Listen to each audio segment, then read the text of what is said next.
Good morning, everyone. Bringing a new again dosa breakfast for you. Making it with dosa batter. It's thick dosa batter, as you can see. The oil is hot.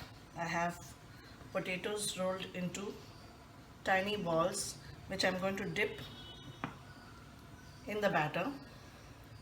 Dip it nicely and gently lower it into the hot oil.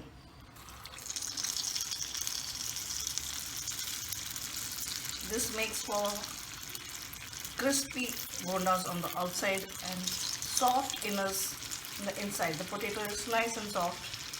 The out My bondas are ready now, ready to be served, to be devoured. Gently removed on a paper towel. I have served them here.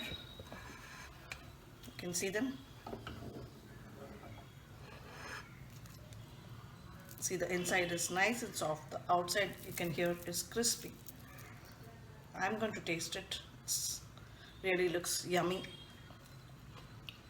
It's delicious, crunchy. You should try it out.